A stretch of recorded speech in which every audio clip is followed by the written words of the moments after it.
महाराष्ट्र क्रांती news, आवाज सर्वसामान्यांचा। जोडमोहा कळंब रोडवर दुचाकी व टिप्परचा भीषण अपघात, एक गंभीर जखमी, आदिवासी समाज बांधवांचा चक्काजाम। जोडमोहा कळंब मार्गावर 1 ऑगस्ट रोजी दुपारी 2 वाजण्याच्या सुमारास झालेल्या भीषण अपघातात दुचाकीस्वार गंभीर जखमी झाला असून या घटनेनंतर संतप्त झालेल्या नागरिकांनी यवतमाळ पांढरकवडा मार्गावर चक्काजाम आंदोलन छेडले। त्यामुळे वाहनांच्या रांगा तब्बल 2 किलोमीटरपर्यंत वाढल्या होत्या। प्राप्त माहितीनुसार रामू चंपत पिंपळकर वय 55, राहणार घारोड्या पोट, गणेशवाडी, तालुका कळंब, हे आपल्या MH29 BG 5972 क्रमांकाच्या दुचाकीवरून आठवडी बाजारासाठी जोडमोहा येथे आले होते।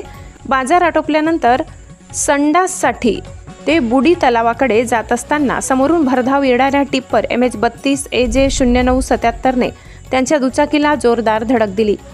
या अपघातात रामू पिंपळकर गंभीर जखमी झाले असून त्यांना तात्काळ यवतमाळच्या शासकीय रुग्णालयात उपचारासाठी हलविण्यात आले। अपघातानंतर काही वेळातच संतप्त झालेल्या आदिवासी समाज बांधवांनी रास्ता रोको आंदोलन छेडले।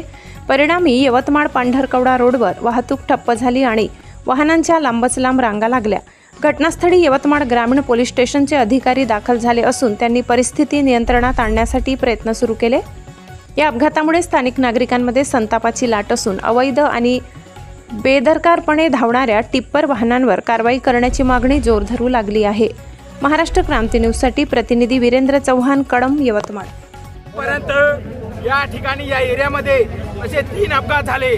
त्या तिन्ही अपघातामध्ये सामान्य नागरिकाला अजिबात न्याय मिळालेला नाही आणि हे जे मालक आहे, हे जे हरामखोर मालक आहे, जे त्यांच्या पोलिसांसोबत लागेबंद आहे, त्या आमदार मंत्रीसोबत त्यांचे लागेबंद आहे, त्याने सामान्य गरिबांसोबत अन्याय करताय, अत्याचार करताय, पण सामान्य माणसाला न्याय या ठिकाणी मिळून देत नाही। आमची एकच मागणी आहे की ज्या माणसाचे आजपर्यंत या ठिकाणी अपघात होऊन निधन झालेलं आहे त्या परिवाराला 25-25 लाख रुपये त्या मालकाने दिलं पाहिजे आणि जोपर्यंत या ठिकाणी तो मालक येऊन या ठिकाणी न्याय देत नाही, या एरियाचे जे PI आहे, जे ठाणेदार साहेब आहे किंवा आपल्या जिल्ह्याचे जे SP साहेब आहे, जोपर्यंत या ठिकाणी येत नाही आम्ही तोपर्यंत उठणार आहे। जोपर्यंत आमच्या सामान्य गरीब माणसाला जोपर्यंत न्याय मिळत नाही, तो कोलाम असो, गोंड असो, परदार असो, टोटी असो,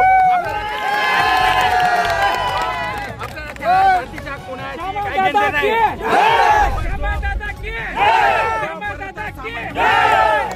न्याय मिळत नाही तोपर्यंत या ठिकाणी आम्ही उठणार नाही। इथं यवतमाळ पर्यंत जाऊ द्या, इकडे उमरी पर्यंत ट्रॅफिक जाऊ द्या, की करंजी पर्यंत जाऊ द्या, पण आम्ही या ठिकाणी उठणार नाही। आम्हाला एवढीच विनंती आहे की त्या PI ने या ठिकाणी मालकाला आणावं आणि 25-25 लाख रुपये त्या।